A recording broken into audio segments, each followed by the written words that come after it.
So nice. Yeah.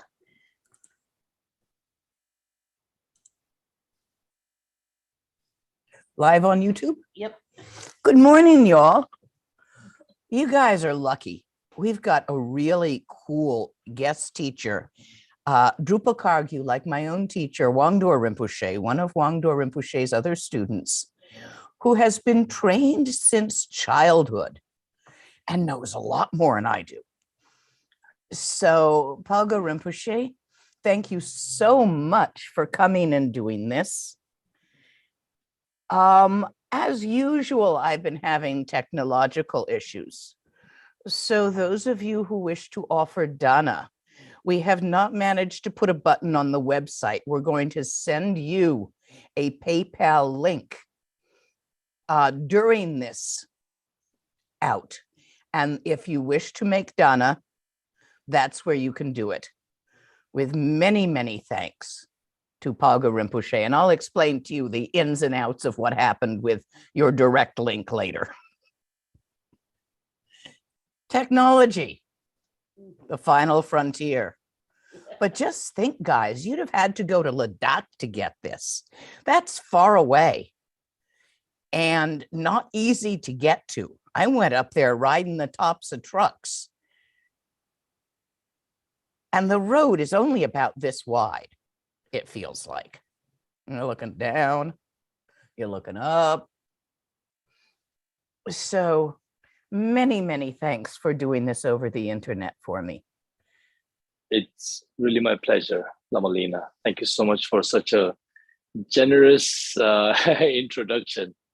I just feel very humbled that my own Dharma aunt, I consider you as my Dharma aunt, because ever since I can remember, ever since I was enthroned and brought to Tsopema at Wangdor Rimpoche's doorstep in Zigirgompa, I've seen your face since I can remember. So it's such a pleasure to be conducting this lovely session with all your followers and all the followers of Wangdor Rimpoche. Thank you so much. Yes, well, thank you for being here. And on that said, Nyando, if you take me off spotlight, we'll leave Rinpoche to give the teaching. Thank you so much. Thank you. There we go. Yeah. And then you can turn off video here. There we go. All right. Am I good to go, Nyando? You are. You're live. All right. Thank you so much. Thank you so much, Nyando, and thank you so much to my dear Dharma aunt, Lama Lena, for this opportunity to accumulate some merit, even though we are at very different time zones. I was actually getting confused earlier. I had logged in half an hour earlier, freaking out that maybe I got late. But afterwards, when I checked the link that Nyando sent to see the time difference, I had logged in half an hour earlier. So yeah, it's such a pleasure. I'm currently in Delhi, and I'm here teaching for some time, for a few weeks. And if I look tired, apologies, because it is 11:30 p.m. in the night. And today I had a very busy day. I was actually teaching, especially to the youths at a local Buddhist temple for Ladakhis in North Delhi. It's a lovely place, and it's like a sanctuary among the chaos that is Delhi. And we also have a lot of sick people who come from Ladakh for treatment, and I wanted to give a long life empowerment of Chenrezig, of Avalokiteshvara, so which I did today. And then I rushed back to my place in South Delhi. It was around 9 or 10, and got ready for this lovely session. Thank you so much, Lama Lena, for your very kind introduction. I'll just say a few words about me. I don't know how many of you have heard about me. Maybe some of you know, maybe some of you are old friends, and maybe we have met in Chopema when I was young, after I got recognized and enthroned and brought to Chopema, or maybe some of you are, new, and we haven't met. Basically, I'm from Ladakh. I am Tulku, a reincarnated teacher, guru of the Drukpa Kagyu lineage. But I have attended teachings from all lineages, from Sakyapas, from Gelupas, from Nyingma, from Kagyu. So even though I belong to Drukpa Kagyu lineage, I practice in a very Rime sort of way. I'm from Ladakh, and I was recognized at a very early age of 1. I was only 1 year old. And I was enthroned at the age of 8 because I was too young to be given to the monastery. So my guru, His Holiness, the 12th Kyalong Drukpa, thought that it was better for me to live with my parents for some years. So I was officially enthroned at the age of 8. And I remember when I was young, I used to tell my parents that I don't belong to Ladakh. It's not my place. This is not my home. You are not my parents. I used to say, my home is somewhere else. This is not my town. My town is somewhere else. What I could remember was my previous incarnation when the Chinese invaded Tibet.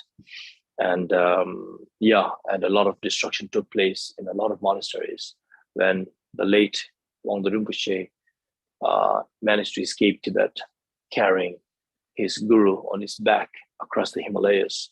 So I think in that process, my previous incarnation was killed during the invasion, like so many other great masters. So I used to remember that, I wasn't from Ladakh, I was from someplace else. So I used to say this to my parents, and it was quite funny. They used to say, just shut up, you don't know what you're talking about. So it was a great joy when the monks from Chopema, Wangdor Rimpoche, had founded our monastery in Chopema through sheer determination and hard work, and with great assistance from my Dharma aunt, Lama Lena. And also thanks to so many benefactors and sponsors who helped. So I was brought to Chopema Monastery. It was 1992. I was very young. And I don't want to go too deep into, a boring life story. But so I went through basic education in Chopema. I had a very harsh upbringing. My teacher was from Eastern Tibet. He was a Khampa. And if you know Lama Lena, if you know Wangdor Rimpoche, you know what a Khampa is. So I had a very difficult childhood, disciplined childhood. And it was quite a struggle to be trained as a Rinpoche. I would be locked up in a small room, and I would have to wake up at 5 a.m, practice, meditate, read, write, Lama dancing, the whole lot, until 6, 7 p.m, maybe 2-hour break every day. So it was quite difficult, but I found I used all my, frustration, all the sadness into books. So I used to love reading. My grasp of English was very limited. I was very young, so I only went until 3rd grade in Ladakh, 2nd or 3rd grade. So I only knew the alphabet and a few words. But, a few people in Chopema, a few foreigners, they came and they taught me some English. So I managed to pick up Tintin comic books. So I used to read a lot of Tintin, a lot of Asterix and Obelisk, and managed to improve my English. And I did the same thing with Hindi. I read a lot of Hindi comic books. And so I took my frustration on books. And instead of getting, hammered down, instead of getting brought down by my depression, by my anxiety, by my loneliness, I channeled all those negative energies into refining myself. So that is very much how a Vajrayanist sees the world. A Vajrayanist, a true Vajrayanist on the path, in my opinion, does not reject anything. That is what is represented by the peacock feathers on the vase, you know. So on a vase, the peacock feather is a very good representation of how to practice as a Vajrayanist. It is said that a peacock gets all its beautiful colors on its feathers because the peacock is able to consume poisonous seeds and berries, not getting killed by it, but it actually contributes to the beautification of its feathers. That's what they say, you know, in the scriptures. So in the same way, instead of getting harmed by the poison, the peacock transforms it to look beautiful, you know. So as a Vajrayanist, I'm sure you all know because you are students of Lama Lena, and I'm sure you all know, but I'm just trying to remind that whenever we face any adversity, we should not reject, we should never judge, we should always have what we call pure vision. We should always try to see everything as Dzogchen, everything as pure and everything with potential. How we use it, how we channel it, that depends on our spiritual growth. But I managed to do it when I was very young, and instead of getting bogged down by all the difficult things that was happening in my life, I used it to learn new things. I used it to train myself so that in the future I could communicate with the public. So anyway, there was a difficult childhood. Then I went to higher Buddhist studies, Shedra. And after that, you know, I traveled to England. I lived there. I did some jobs. So I had a very crazy time in England. I was there for 2 years. This was in 2004. I did some work. I did some jobs. At one point, I became homeless because I was really struggling, and I slept on the streets. You know, it was a very interesting experience. And then after that, I came back to Tsupema. I met Wangdor Rimpoche again, and I got teachings from him and from many other masters. I finished my 3-year retreat, and then I traveled back to Europe again, and I started traveling and teaching and so on. So I had a very interesting life so far, and it's all thanks to blessings of Wangdor Rimpoche and with blessings of my auntie Lama Lena. She's always been there for me. So it's a great joy to be able to talk about this topic today. So what we're going to, what I would like to talk about today is in both Dzogchen and Mahamudra, it's what we call the foundational. I don't like to use the word basic or beginners. I like to use the word foundational. It is the foundational teachings when you embark on a journey, either via Dzogchen or Mahamudra. Basically, it's almost the same thing, you know, like two sides of a coin. It really doesn't matter so much. So when you want to start your practices, obviously, in my opinion, whomever I've met, they all get very excited with the higher teachings. For example, like Tumo, of which I'm like the 6 yogas of Naropa, Tumo, you know, the inner heat practice, of which we are great. I'm a big practitioner. That's why I'm wearing this meditation belt, like Milarepa. So those who wear this belt are usually, not all, I guess, signs that they practice yoga, especially the 6 yogas of Naropa. So people are very interested in practicing the higher techniques, the high teachings, but it is absolutely essential for anyone, especially the novice, especially those who are not karmically prepared, because everybody's different. Some people don't need to go through the preliminaries, the foundational teachings. I've met many people who are karmically ripe.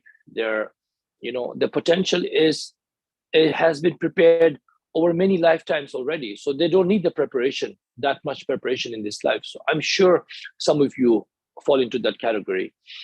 I'm sure even Lama Lena has sometimes fast forwarded some of the teachings and given some of you very advanced teachings. But generally, as a safeguard, it is very important to tread the path systematically. So we start with the foundational teachings. And among the foundational teachings, there are what we call the common preliminaries, the common foundational teachings, and the uncommon or special foundational teachings. So there are two categories, broadly speaking. I don't want to get too much into the details or the technicalities. I want to give a very, how can I say, experiential account of the foundational teachings, based on my experiences, based on my hearings of the teaching from great gurus, especially from Wangdor Rimpoche. I want to give my experiential thoughts and teachings on this particular topic. So there are four main teachings in that category of common foundational teachings of Mahamudra or Dzogchen. Generally four. So sometimes it depends. Sometimes it can fall into five, but usually almost all the time we summarize them as four. So the first one is precious human body. The second one is impermanence.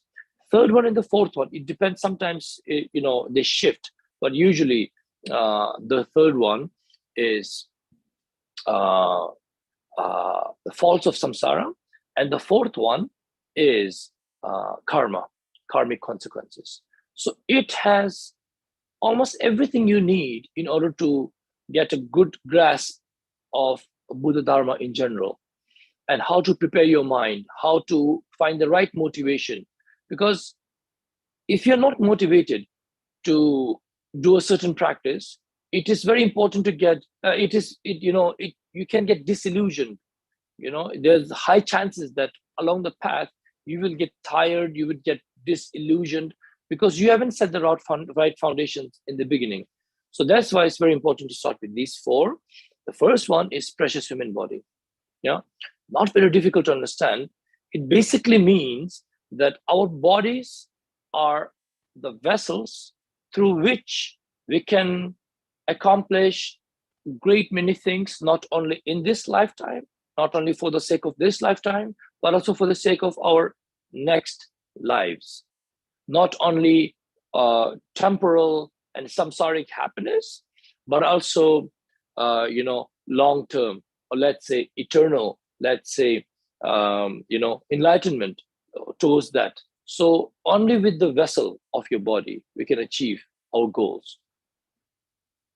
It is like a glass of water. Yeah, the water cannot be used, or let's say we cannot drink without a vessel, without a glass.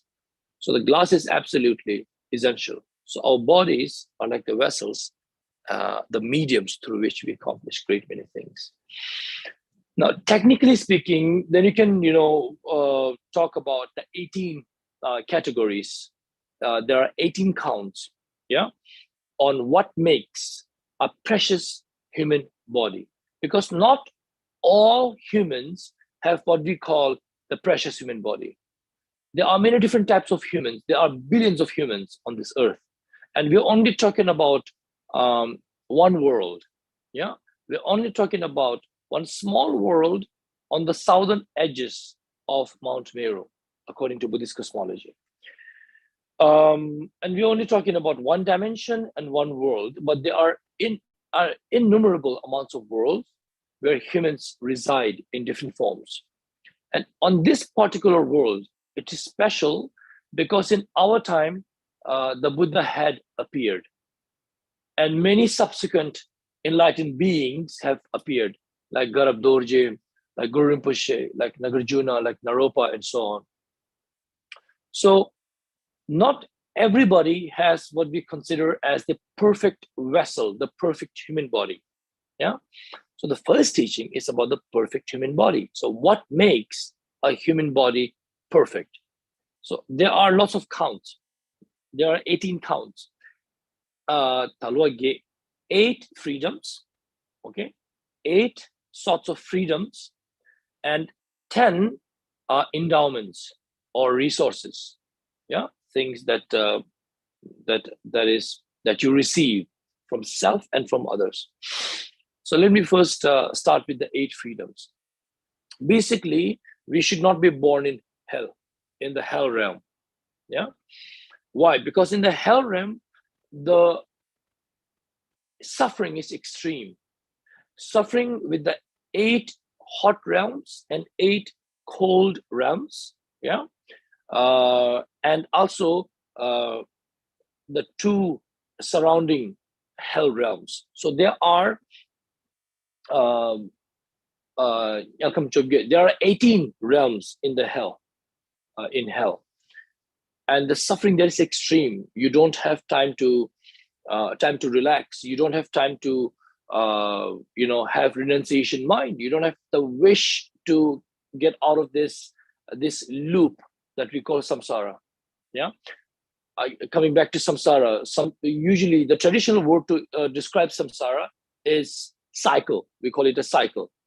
Birth, death, a big cycle, and a small cycle. For example, inhalation, exhalation, yeah, or like a practical cycle. Hungry, go to the kitchen, and then after that the food digests, go to the washroom. Again hungry, go to the kitchen. So we are surrounded. We are driven by cycles, big cycles and small cycles. That is the traditional term we use, cycles. But I like to use the word loop. It's a more technical, more modern and technological word. Loop. I like to think that we're stuck in a loop, and we need to break the loop, because once you're stuck in a loop, you have no independence.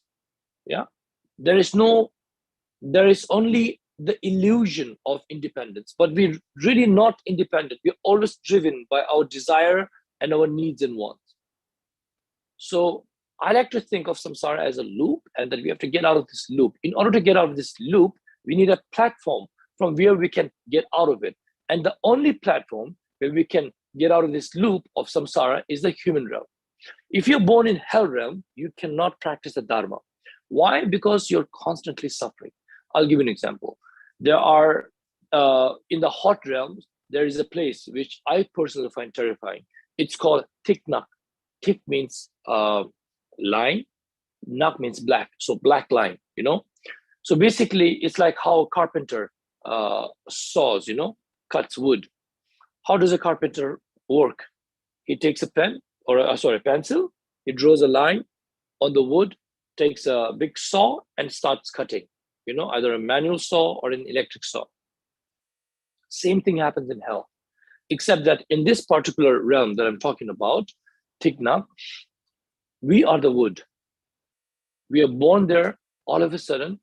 We're all tied up, and you don't know where you are. You're very confused. You just came out of Bardo. Everything is very confusing.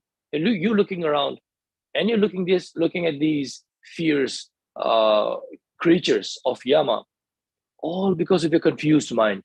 They appear as animal-headed demons, and they're laughing. They're enjoying it. And one of them has a pencil and draws a line across, along your body, across your body. And you have no idea what they're doing. But then you realize, because that's how carpenters, cut wood. So after drawing the line, they will take out saws, blazing, hot, and the entire realm is hot, and they will cut our limbs. If you're born in such a state, there is no, there's no reprieve. There is no time. You are constantly busy with suffering. So we should not be born in the hell realm. Yeah. And again, I just want to say one thing. Places such as hell, hungry ghost, and so on, especially the extreme ones. The Buddha said that they don't actually exist as a physical location.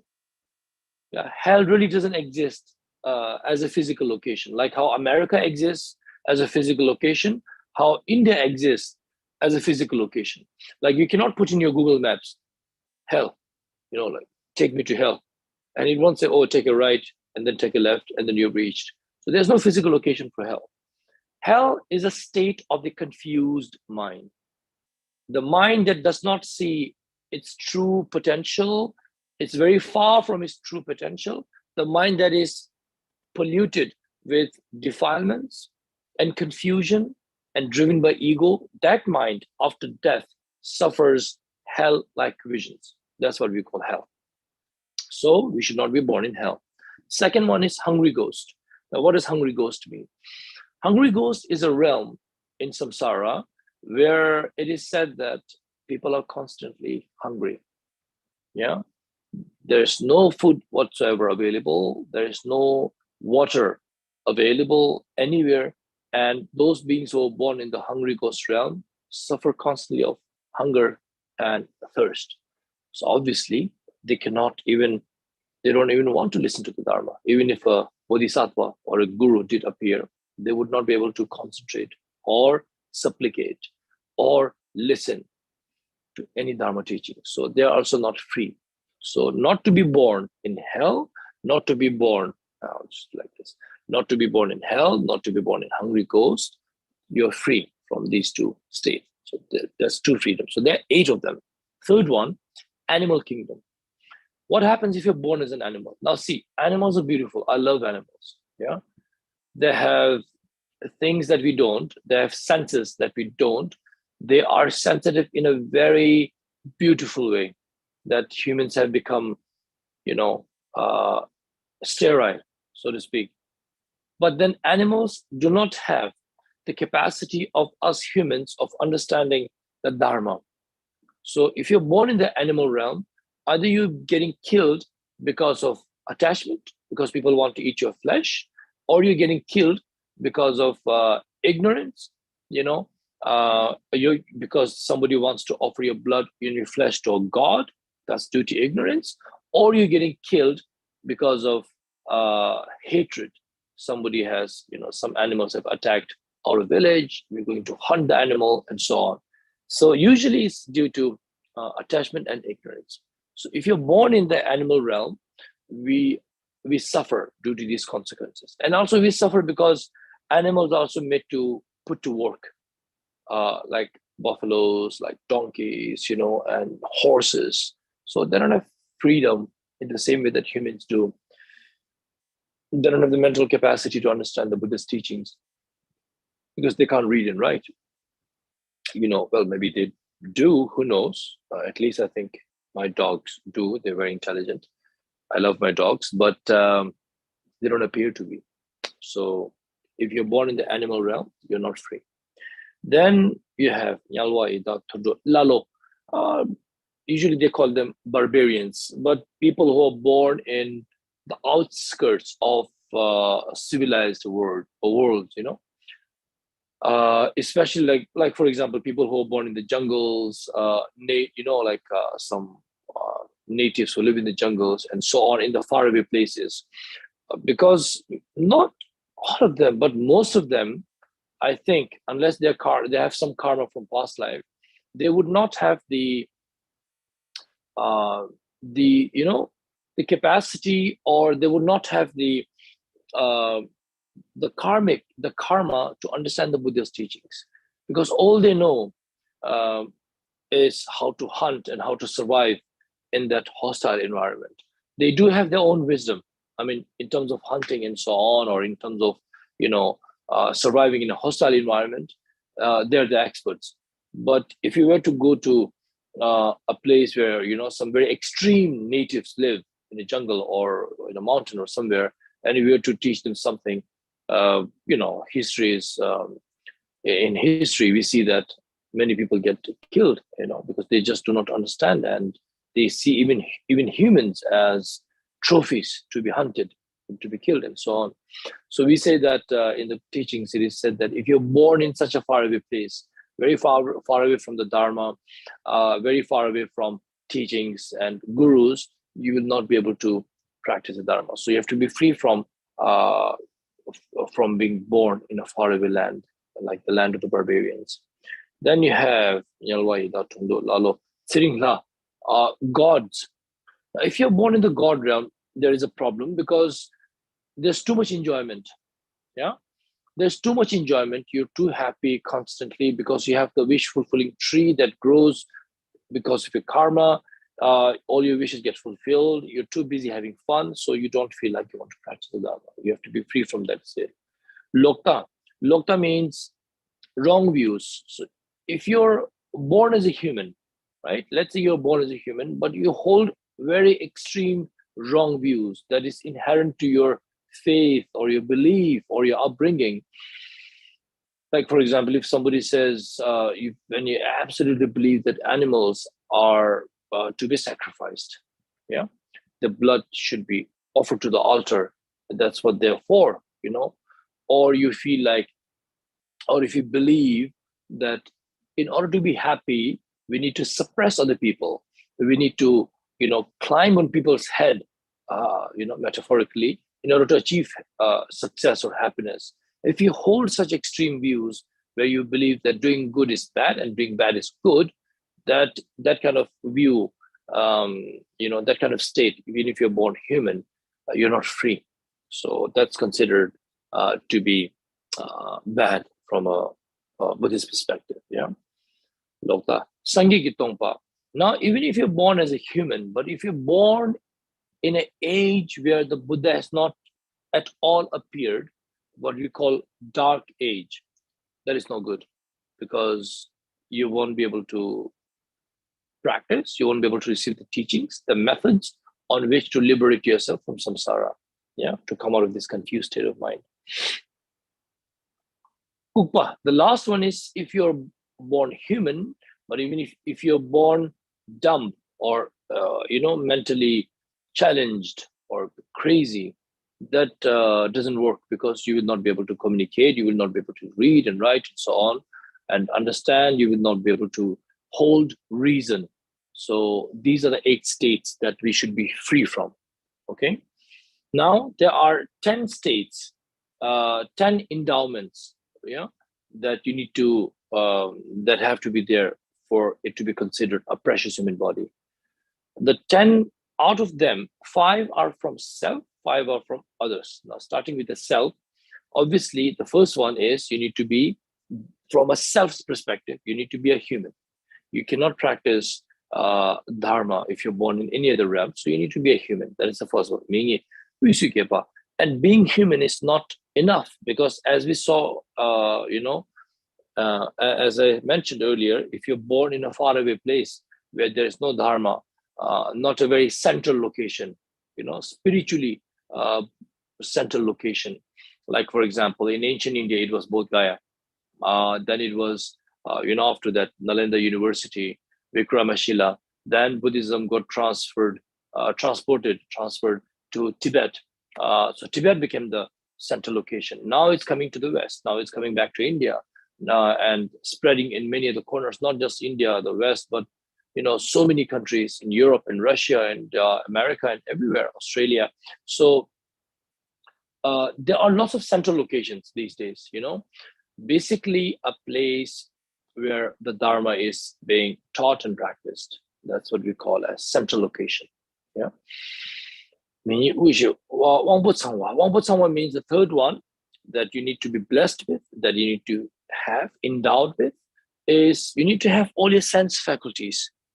Yeah, you're seeing, you're hearing, you're smelling, you're speaking, and so on. Because without a certain sense faculty, it is much more challenging to practice a dharma. You may be able to practice, but it's not the perfect human body. So to be considered a perfect human body, you need to have all your sense faculties. Even if you're blind, I know that you can use braille to read, right?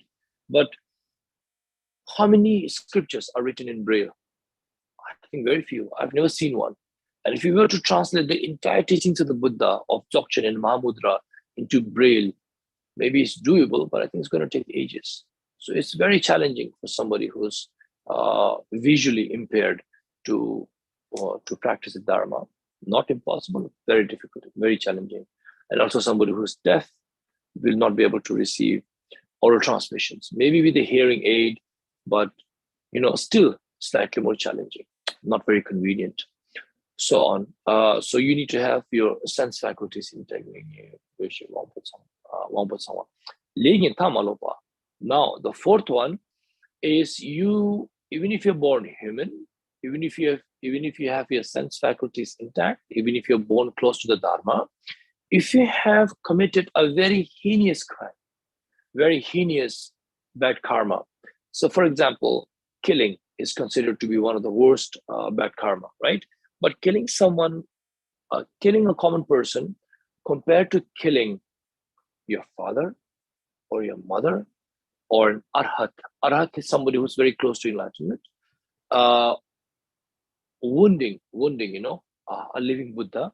Well, we don't have Buddhas, but maybe like a guru who is like a Buddha, physically wounding a guru, or creating divisions in the Sangha between lineages. Yeah, they're saying like, oh, Nyingma is the best, or Drukpa is not very good, or Gelugpas are the best, the Drigungpas are not very good, Sakyapas are the best, and Kagyupas are not very good, and also sowing discord among the communities. That's a very heinous crime. You're breaking up a Sangha. Sangha means a unity, a bond, a community striving towards enlightenment, and you're breaking that up. You're breaking the journey towards enlightenment, a group of people, who are striving to come out of samsara. So that's a very heinous crime. It's equivalent to killing your mother, your father.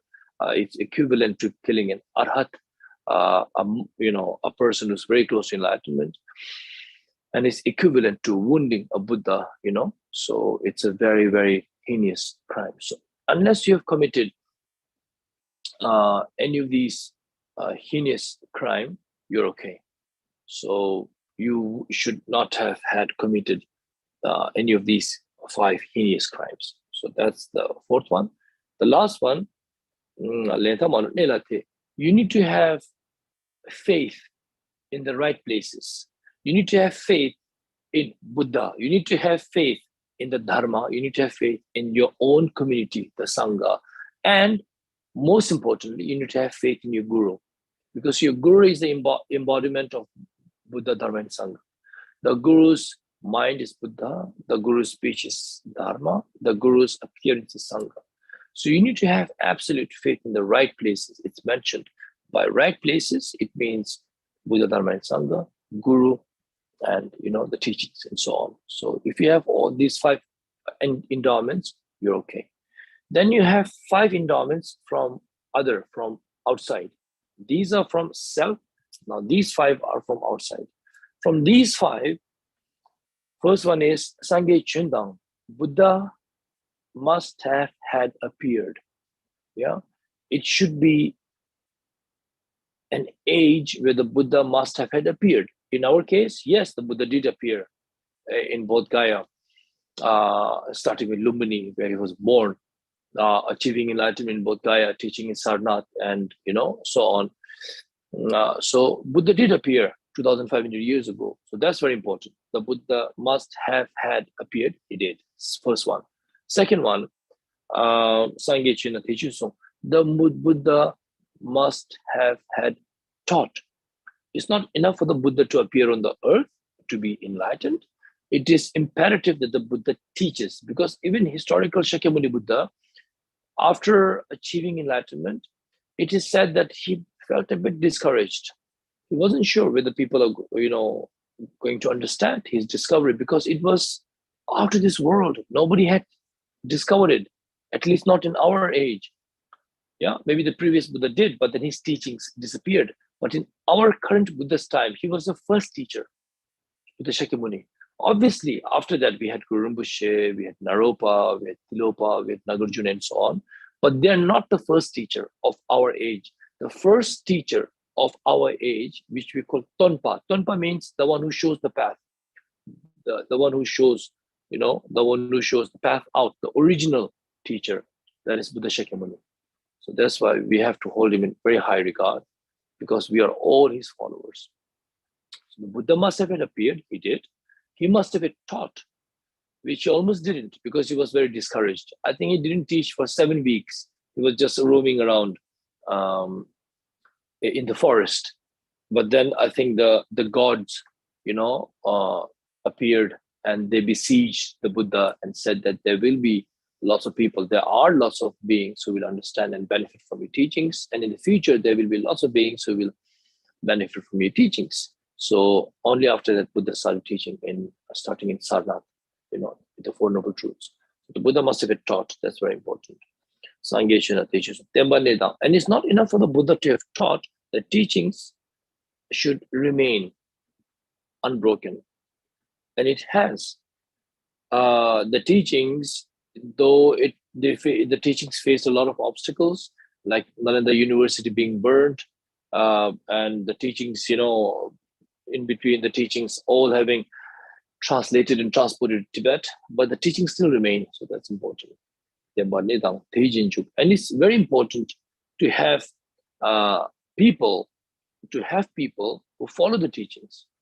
Yeah, because see, a scripture, a Dzogchen scripture, a Mahamudra scripture, or the Buddha's teachings on Prajna Paramita, or any teaching, unless somebody explains it to you, even if you're able to read it, all the intricate meanings, because teachings can have double meanings, and some of them are very difficult to understand. It's, I think, almost impossible without a proper teacher. So it is important to have teachers who practice the Buddha's teachings. The last one is taught differently according to different teachers, but it is generally accepted that those teachers who teach, who follow the Dharma, they need to have empathy, they need to have compassion towards others, and be interested in the well-being of others. Yeah. So it's not enough for the Buddha to have been born on this earth during our time. It is not enough for the Buddha to have taught. It is not enough for the teachings to have remained.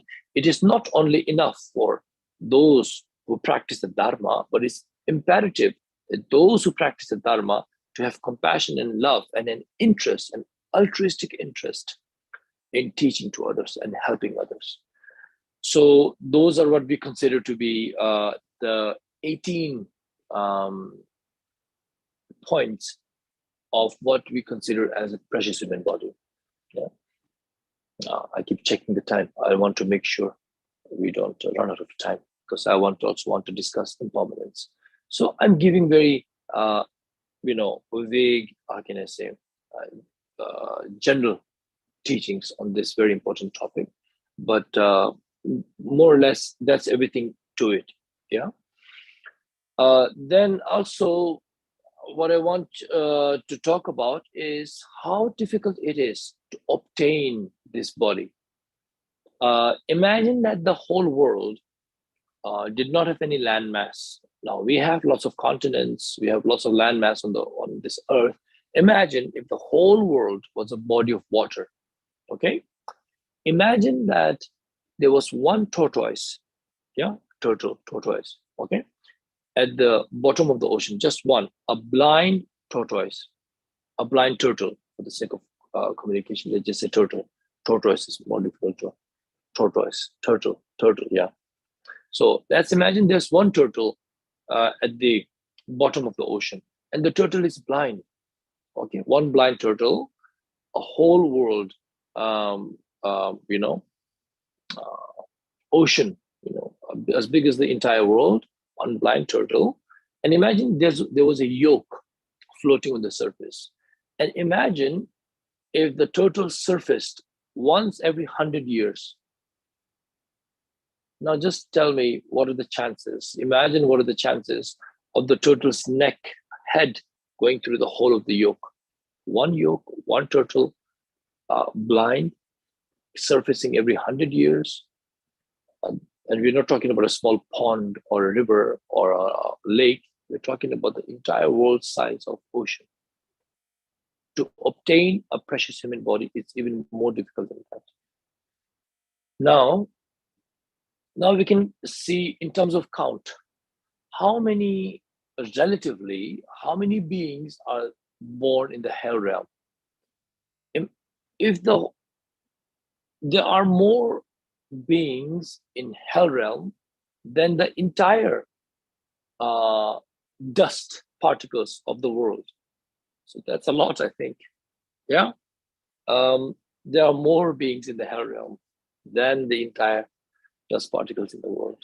There are more beings in hungry ghost realm than on the bank of a river, Ganges. There are more beings born in animal kingdom than a handful of dust, or let's say maybe the sediments of a local made alcohol, but that's very vague. So let's just say a handful of dust. And there are less humans born than dust particles in our fingernail, and even less humans who are endowed and leisured and free and endowed with the precious human body. Yeah, we have all the counts that I mentioned earlier, the 18 counts. So it's very difficult to obtain. I keep seeing teachings everywhere. I read a lot of sutras, the Buddha's teachings. I read them to get inspired, to remind myself what the Buddha said, how the Buddha talked, and also just to accumulate good karma. But at the same time, I read a lot of commentaries, Shantideva, Nagarjuna, Naropa, Milarepa songs, and so on. And I also read teachings from contemporary masters who have recently passed away, of the previous generation, like Chokyang Palga Rinpoche, like Wangdor Rinpoche, and so on. And almost everywhere, all the time, the teachers always constantly remind us, forget about everything else.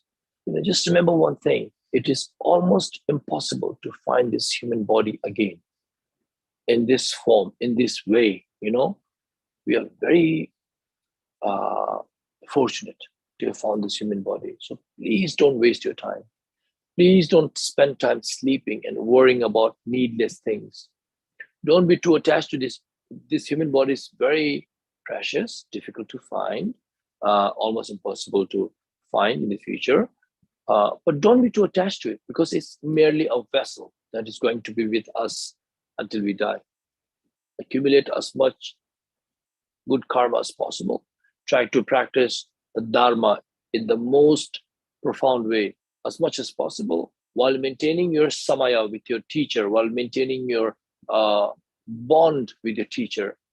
Try to accumulate as much good karma as possible, and if possible, try to achieve enlightenment within one lifetime, like Milarepa and so on.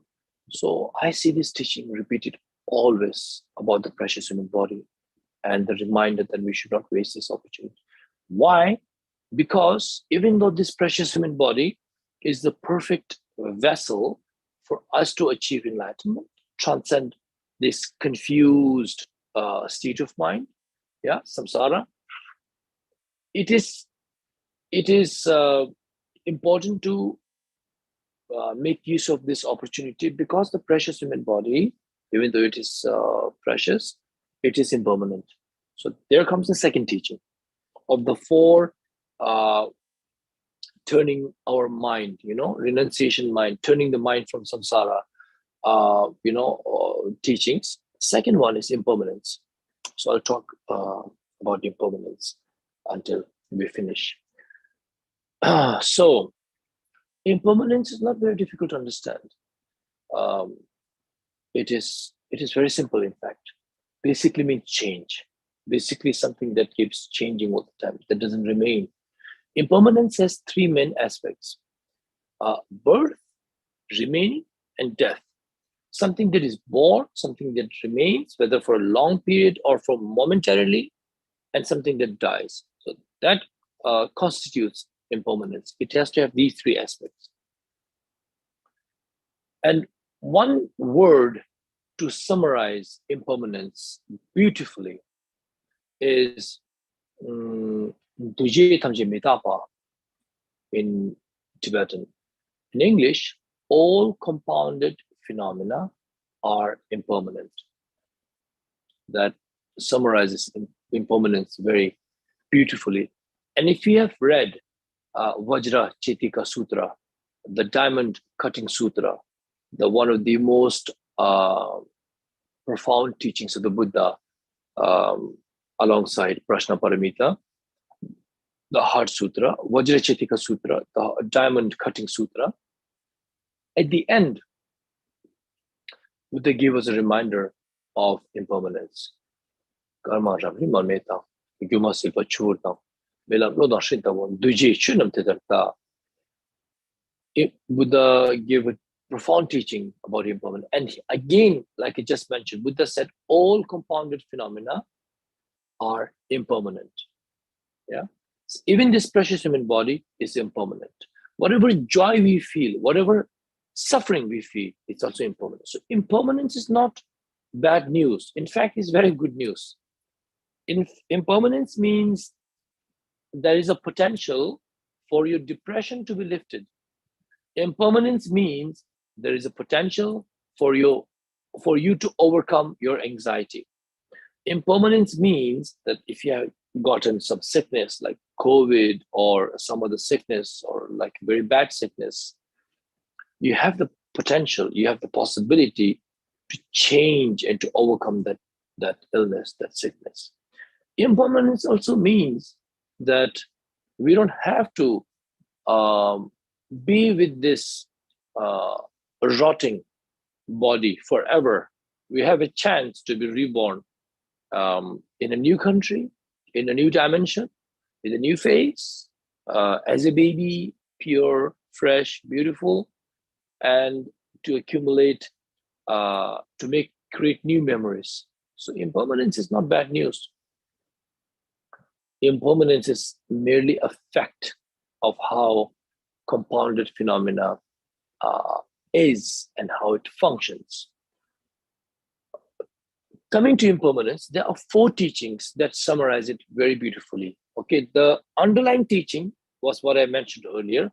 All compounded phenomena are impermanent. If you remember that, you will understand impermanence very beautifully.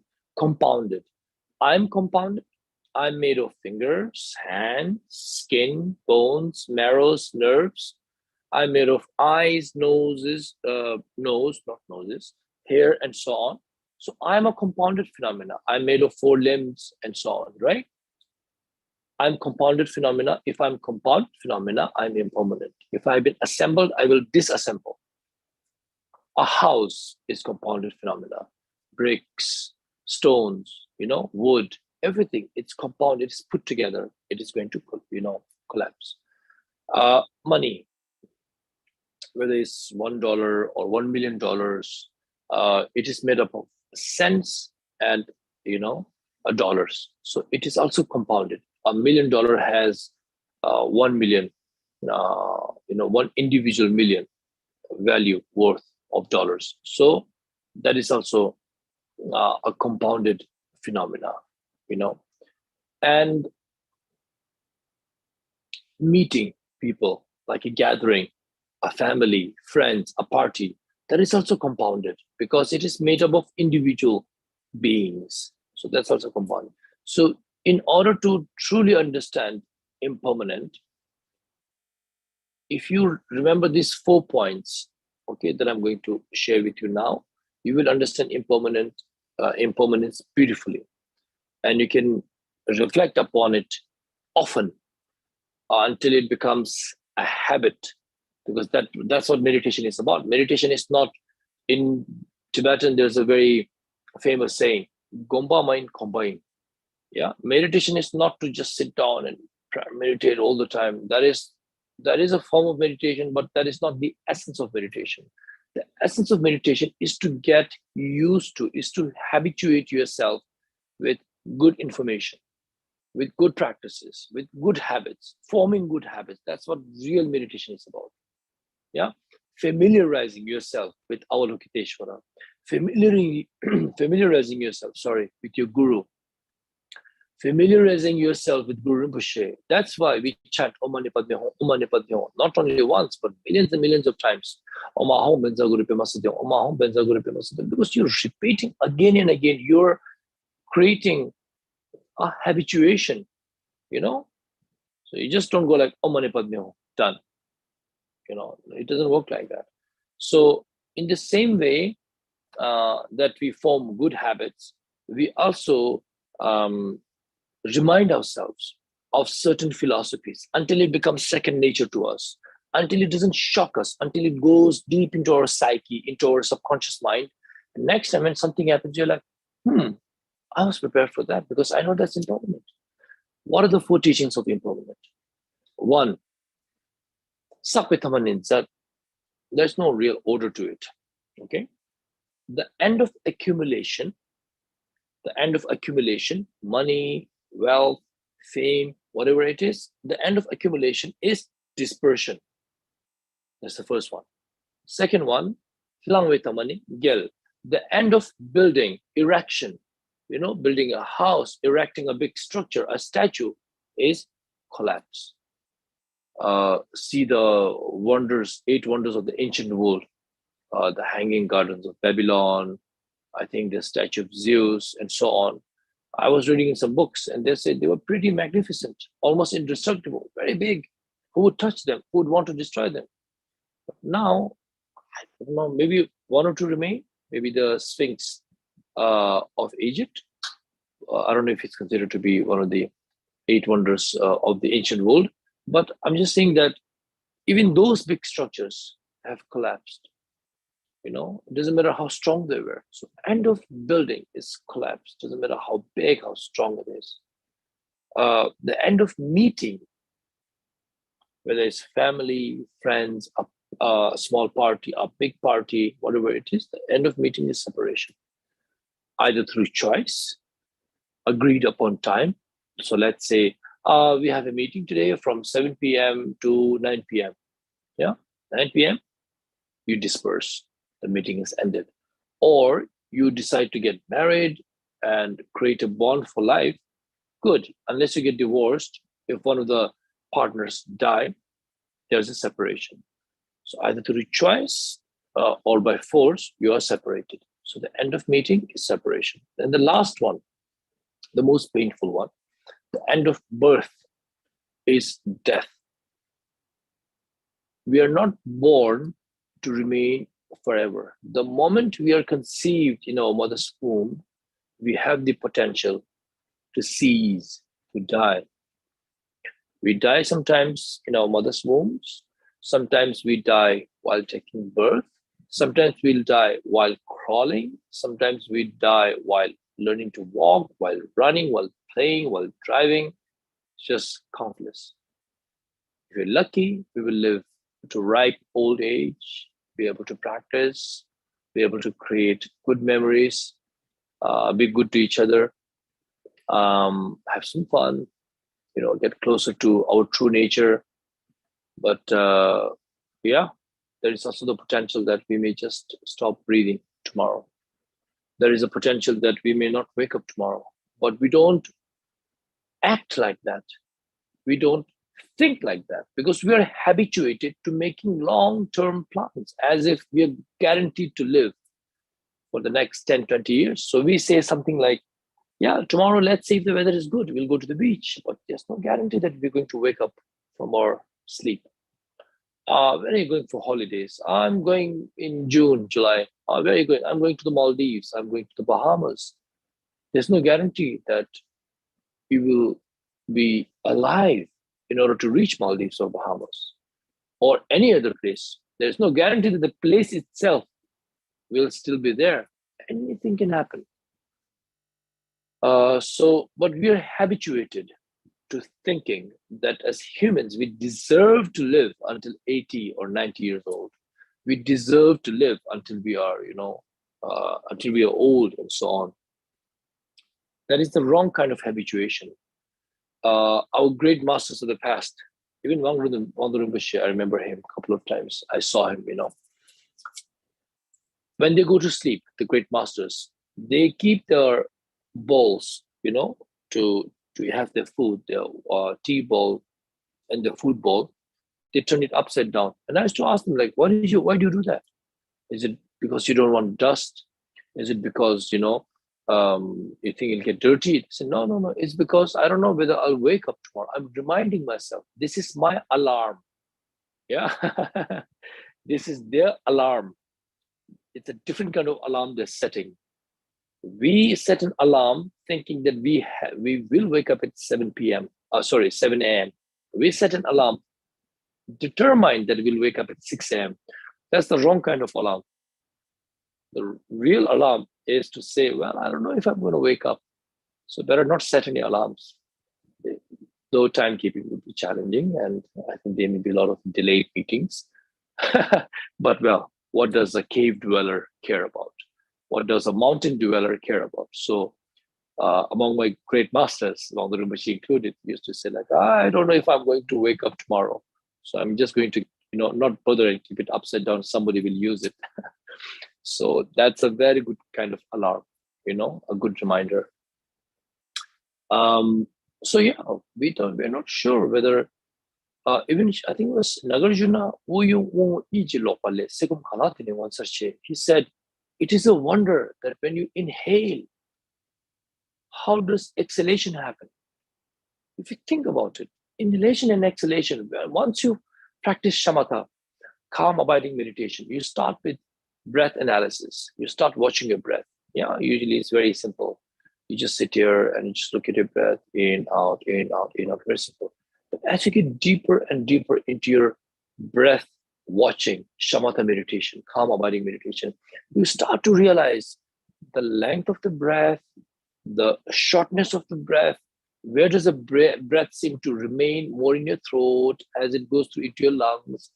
We usually think that you breathe, it comes out. But even then you wonder, how do you inhale and it comes out automatically? You don't have to remind yourself. In, out, just comes automatically. And Nagarjuna said, it's a wonder that we're able to inhale and we just exhale automatically. That it doesn't get stuck in our throat, in our lungs, and we die. No, it just comes out automatically. It's a wonder that you go to sleep and you wake up in the morning. Because when we go to sleep, we look like dead people. We look almost deceased, like corpses. It's a wonder that after 6 to 7 hours, 8 hours, sometimes if you're tired, you just wake up, whether you have an alarm or not, if you didn't die in your sleep. So that's pretty much about impermanence, and impermanence is good news. The way to practice impermanence is always to remind yourself of impermanence. That is the only way. Gampopa, in The Jewel Ornament of Liberation, on his teachings on impermanence, he said, whenever you hear, because the worst kind of impermanence is death. That's one thing we can't handle. We can handle loss of wealth. We can handle the collapse of a building. We can handle a separation, a heartbreak, a divorce, a breakup. Those we can recover, we can handle. But we cannot handle death, because that's it. Your memories are gone, at least temporarily, from this lifetime. So that's something, it's very terminal in our mind. Even though death is not terminal, it's a transformation, but we see it that way because we cease to exist as we know ourselves from this life. So taking death, for example, Gampopa said, whenever you hear of somebody passing away, don't be shocked. Just remind yourself that you're also going to die. Okay? So he used the word, remind yourself that you're also going to die. Next time you buy a brand new phone, remind yourself, it's a phone. There is something called gravity. There's something called mass. It will drop one day. The glass might shatter. Remind yourself. So when you do eventually, hopefully not, break your phone, it won't hurt you that much. Even if it's a brand new iPhone. You buy a new car, remind yourself, it's a big car. It weighs tons, 2,000, 3,000 kilos. It's very heavy. You drive it at very, high speeds. There are lots of other cars on the road, not only you. There are trees, there are barriers, and so on. There is a potential that you may crash the car. Somebody will scratch it. Somebody will bang it, Once you remind yourself, next time, if something does happen to your car, you won't suffer as much. Also, when you meet someone, remind yourself that the potential that you may not end up being with that person forever, that we may separate, that we may die. So if somebody does pass away or you have a breakup or whatever, it doesn't hurt you that much. You can recover faster compared to if you were just holding on, if you're grasping. So impermanence is a very tricky subject to not to understand, but to get used to, because our minds are attuned towards not accepting impermanence. Yeah, our minds are habituated to not accept impermanence. That is why we use words such as and they lived happily forever, right?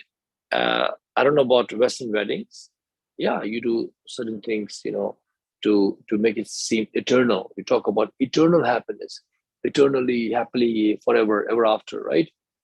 In Indian weddings, it is very interesting because the bride and the groom tie a knot. They wear these long, beautiful garments, right? And they tie a knot, very strong knots. And they say, this is what we call atut bandhan. Atut bandhan means unbreakable knot. So I'm just saying that as a society, as a species, as humans, as intelligent creatures who rule this world, we're incredibly stupid. That we don't see what's in front of us. That we only interact with phenomena, how it appears, not how it is. Phenomena has two modes. One is appearance and one is its nature. One is how it appears, one is how it is. To practice Dzogchen, to practice Mahamudra, to practice the teachings of Buddha, Guru Rinpoche, and so on, it is to transcend this appearance and to realize the nature of phenomena, of everything. But then it is difficult to analyze and understand the nature of each and every phenomena because phenomena is countless. But all phenomena, according to a certain school of thought in Buddhism, are merely a reflection of your own mind. Yeah? An occurrence, a creation of your own mind. That's why in Dzogchen and Mahamudra, there is a beautiful teaching. There is a beautiful statement that makes a lot of sense. We call it Chik She Kundol. Chik means one, She means to realize, Kun means all, Dol means to liberate. Realize one, liberate all. It's a very lazy statement. I don't know which guru gave it, but it's beautiful. But it's a typical Tibetan statement. Chik She Kundol. They don't want to elaborate into a very long sentence. Chik She Kundol. So I used to get this teaching all the time. Wangdor Rimpoche, Chik She Kundol, Chik She Kundol. When I was young, Wangdor Rimpoche, I remember very fondly, He used to teach formal teachings, but most of the teachings I received from Wangdor Rimpoche were not in the form of verbal teachings, not in the form of formal teachings. My dear aunt Lama Lena has received a lot of formal teachings, a lot of verbal teachings. I was too busy with my own tulku activities, being naughty and trying not to get caught, trying not to get murdered by my tutor, trying to survive every day. Wangdor Rimpoche gave me a lot of transmissions. Let's put it that way. He transmitted a lot of things without teaching. We had a sort of understanding where we would just behave with each other and work with gestures. For example, he used to give me a lot of candies. I used to love candies. And even the act of giving candies, with so much care. He didn't just used to like lump it in my hand, like say, like this. Oh, take it. We usually just give it like that. No, he used to place it with great care. And his hands, I still remember his fingers. Just want to talk about it for a second, because today I'm reconnecting back with Lama Lena, so that has brought some memories and some emotions. Even the way he held the candies was with so much care, and his fingers were always like this. His pinky was always straight. I don't know why. His index finger was almost always straight. He would bend his middle finger and his ring finger. He would hold it like this, yeah, and he would literally place it gently in your hand. Whether it's a candy, I used to eat meat back then when I was younger. No option, I was fed meat by my Kampa teachers. I've given up meat since 2017, so been some years. A piece of meat, or maybe a few rupees for me to buy some candies. He used to literally place it like this, very gently. So even that act of giving a candy, for me, when I ate the candy, I now realize it was not just eating the candy or some sweets. I was receiving hidden teachings. I was receiving his blessings that you just can't put in words. I was receiving transmissions of love and compassion and wisdom. Yeah, so it was something else. His laughter was infectious. His presence was like this this laughing Buddha, ever present in Tsopema. Since he passed away, I haven't really gone back to Tsopema. No, I haven't. Now it's been 2 to 3 years. I should go back, because that's still my monastery. That's still Wangdor Rimpoche's monastery. There's still Lama Lena's monastery, and we need to look after the monastery, his legacy. But just the shock, just his absence was, too much for me. And to go to Tsopema and not find him there is like going to a town and not finding any sheriff, I guess. So yeah, anyway, so that's basically it about impermanence. Not very difficult to understand. And another way to see impermanence is that impermanence has this very illusory way of appearance. You can't really see it. And if you ask somebody like, what impermanent? I look the same. Yes, I do. I look the same today and I look the same tomorrow. I agree with that. You won't find any differences in the wrinkles, in your hair, whatever. But if you look at yourself 5 years ago, boom, there's a shock. If you look at your old picture 10 years ago, boom, there's a very big shock. Once you cross the 20s, the 30s, the 40s, the 50s, the shocks are very big. Every day, you don't see it that much. It's like a waterfall. It looks the same, but the water is already fallen down. It is already reached down below, and it's constantly passing, but it looks the same. So it's an illusion. So that's why I tell my friends and my followers, don't look at your pictures every day. Look at your pictures maybe a year ago, maybe 5 years ago, maybe a decade ago. You will get a good reminder of what is impermanence.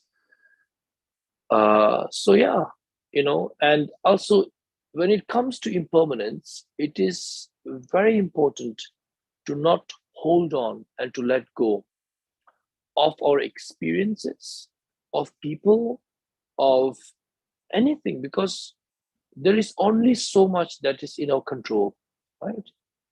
Even control is an illusion. We feel like we can control somebody, we can, control something, but it's an illusion. Everything is fleeting, everything's slipping through our fingers, whether they want to or not,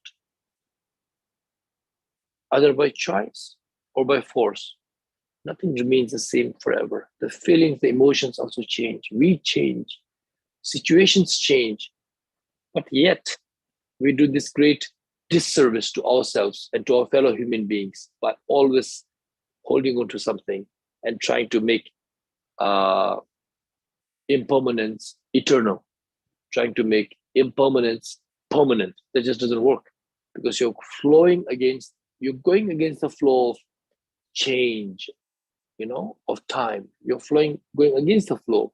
Obviously, you're going to suffer. You're going to drown. And you're not going to comprehend when things change, when things are not the same. Oh, you don't feel about me the same way anymore? I'm so hurt. But obviously, he or she doesn't feel the same anymore, because he or she was a different person back then, with a different set of understanding, different set of eyes to see the world, different lenses, different experiences, different hormones, different chemical composition in your body. So obviously, he or she doesn't, it's not the same person anymore. So yeah, that's basically impermanence in a nutshell. Things change, and I just want to share a small story with you. Just 1 second. Okay, I kept my phone on do not disturb. So I just thought that if Nyondo or anybody wants to message me to tell me Rinpoche, time is up, people finished, so I would not be able to see the message. So I just switched off do not disturb. So if anybody messages me, I will see the message. But Nyondo, please let me know how much time we have left. I have no idea. I'm just babbling on. Or Lama Lena, if you're there, just let me know. Just one story I want to share about letting go. Yeah, which is a very crucial aspect of working with impermanence. Yeah, go on. Video. Yeah. Nyondo? We're here, and you're wonderful. You can continue as long as you like. You can take questions if you like. It's entirely up to you. Okay, I'll do that. Even though it is, let me just check the time. It is 1:15. Only a couple of questions. Well, No, I no, think no. you've been up half the night. For your Yes. sake, maybe we should end it soon, and you're coming back in a week. We are not. I'm going to take as many questions as necessary. Yeah, I'm going to Right stay now, up for as long there's as just a few. necessary. They've been listening to you open-mouthed and Okay, quiet I hope, because typing. Yes. honestly, it's a bit. Yeah, I just want to say to you, Nyondo and Lama Lena, it's a bit weird because I'm talking to a screen and I'm just moving myself. I see a beautiful picture of you on top. Usually, when I do this kind of teachings, I see comments below, or I see like different screens, but this is like talking to myself. So I don't know the reaction of people. I hope they're not falling asleep or thinking that, oh, this guy's full Yes, of if at rubbish. some point you want to take some people through a retreat, we do that exclusively on Zoom, and then you can see them. Okay. But when we're doing a Okay. public teaching like this, which I wanted them to have, check out Okay. for comments. Tell me if anything is important for a question Let's see. that seems to really I help don't- understandings. I'm not saying any comments, so you let me know. I'm just going to finish this story and then you tell me Yes, please. So if these people have any two, questions. that and someone to reassure him that they are not asleep, they are listening to him avidly. Okay. Okay, yes. So Thank the you only so one much. is, how can we purify heinous acts that might be really important to someone? Oh, that is toughy, because honestly speaking, when it's a heinous act, we call it, the correct word in Tibetan is sammepa. Sammepa means no break. Basically, there is no break of bardo. When we pass away, when we die, after we die, there is no chance of us going to, for example, Sukhavati, to be with Amitabha, or to any of the Buddha realms, to be done poa and to be transferred our consciousness. A heinous act is determined by the fact that after we pass away, there is no gap of bardo. So as soon as you die, you're supposed to descend directly into the lowest realms of hell. Having said that, even if somebody has committed a heinous act, I think the best way to purify it is only through practice, only through trying to realize the true nature of your mind, trying to go as deep as possible, forgetting about all the other kind of practices like discipline, like generosity and so on. Those won't work. The only thing that will work is going deep within you through the teachings of Dzogchen and Mahamudra. Because only through cutting through all these illusions and everything, and going beyond father, going beyond mother, going beyond arhats, going beyond Buddha, going beyond what we understand, transcending each and everything, and going to the absolute root, which is the true nature of mind. I think that's the only chance we have. So I will request anyone who may or may not have had committed such an experience, which is not important. It is important to, I suggest that you tighten your belt and really take your practice very seriously. I think that is the only chance. Beautiful, beautiful answer. Yes. In the direct realization of the nature of mind, even karma is freed. Exactly. So thank you very much. Now finish the story you were going to tell and then let me thank you formally. Okay. So this is a lovely story about letting go. I'm sure, Lama Lena, you have heard this many times. But as you mentioned, you're now starting to forget things. So I'm here to remind you of how Wangdor Rimpoche used to give us candies, and he used to give me candies. He used to give you pieces of meat. I don't know, to other people. He used to give blankets. He used to give 5 rupees, 10 rupees, you know. So I'm always here to remind you. And this story is something that is that has taught me a lot about letting go. And that is in tune with what's happening right now in the world with COVID and everything. We have collectively, as a species, as a society, you know, we have been through a very traumatic experience in the past 2 to 3 years. And I'm sure, as I've also lost people that I know, people that I care about, I'm sure there are lots of people who have also been through lots of hardships, even if somebody hasn't passed away, but may have suffered financially, may have suffered in terms of relationships and so on. So this story is very beautiful about letting go, and it is very relevant to today's what's happening today. So basically, the story goes like this. There were 2 monks. They just call it the short monk and the tall monk, right? And they were fully celibate monks. Yeah. You know, some of those crazies who think it is the right thing to do. Just kidding. I have full respect to celibate monks, you know, those who take the full vows, even though I'm not a celibate monk. So there were 2 monks, both celibates, and they were walking across, you know, going to a different place. And they reached a river, and the river was raging. It had flooded a little bit. And there was this impeccably beautiful girl sitting on the, standing, wondering at the bank of the river, thinking, how will I cross this river and get to my to this function, to this party? Because she was dressed beautifully, her shoes were impeccable, her makeup and everything. The monks were dressed ragged, but they had the full vows of a gelo, which means you're not even allowed to look at a girl. Yeah, you're not allowed to touch a girl, and so on. So the girl asked the monks very politely. She said, "Can you please carry me on your back and transport me across the river?" The short monk said, "No, I'm not even allowed to look at you. I've taken the full vows. What are you talking about?" The tall monk, who had more compassion, a better understanding of the Dharma, he said, "Okay, don't worry, hop on." So she climbed on his back. He took her to the other side and he dropped her. She went her way. They went their way. So during the entire journey, the short monk did not utter a single word to the tall monk. He was very grumpy. Yeah. And when they reached the destination, the temple where they were going, the short monk said, "How could you break your vows and carry her? How dare you touch her? Aren't you ashamed of yourself?" The tall monk said, "What are you talking about? That girl you carried across the river. You broke your vows, you know." And the tall monk said, "Is that why you were so quiet? Is that why you were so pissed? You know, so grumpy?" And the short monk said, "Yes, I'm disappointed in you. I'm so ashamed."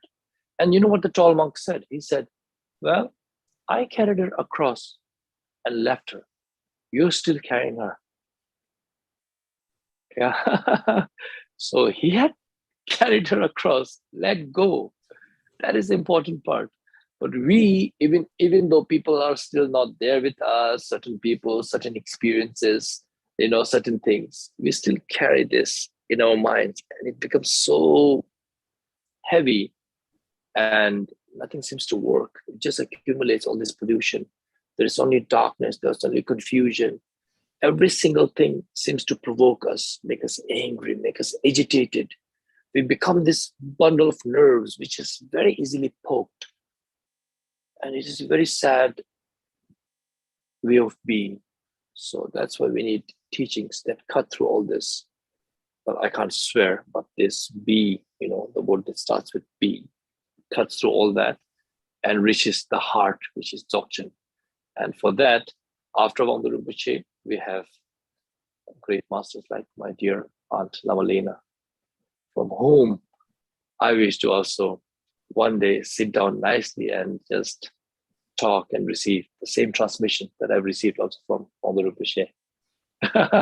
I will really get miss to you. India this year. Really, I will. You must As come. soon as my summer travels of teaching are done, I'm planning to head over there. You May must the come. borders stay open. They will. I think they will. I You hope must so. come. I hope they're done with closing those borders, because that was a. I had my Yeah, ticket. I was packed. I was everything. Thank Anyway, thank you so much. This is Thank you. offered, you. Thank you, Lama Lena. Thank you so much. Thank you. and we will see you again for the rest of this. I think it's next weekend. Next week. Yeah, I think it's on the 23rd, if I'm correct. I think so. I'm not looking at the calendar right now. I'm looking at you. Okay. So probably I never remember anything. Thank you for these teachings that cut through the shouldn't I do the practice bullshit that goes on in, I can say it even if you can't, that goes on in our minds all the time, and more coming. I'm looking forward especially to teachings on karma, because it is so poorly understood in the West. Everybody thinks it's some kind of process of revenge. I know. Or if you're a good person, you'll have a good life this time. Yeah, immediate returns. Yeah. So on Like- that one, I definitely look forward to those teachings. Thank you You're so putting much extra- for being with us, and get some sleep. I know it's I like will. 1 a.m. or something for you now. It is, and it's that my eyes are naturally small. I have very small eyes, even for a Tibetan. And now with the sleep, that a whole day I've been busy since 11 a.m. and I've been teaching, giving empowerment to more than 200 people in the heat of Delhi. You have no idea how hot it was. There was I no can air imagine. conditioning. That's why I'm not It there was- right now that the borders are open again.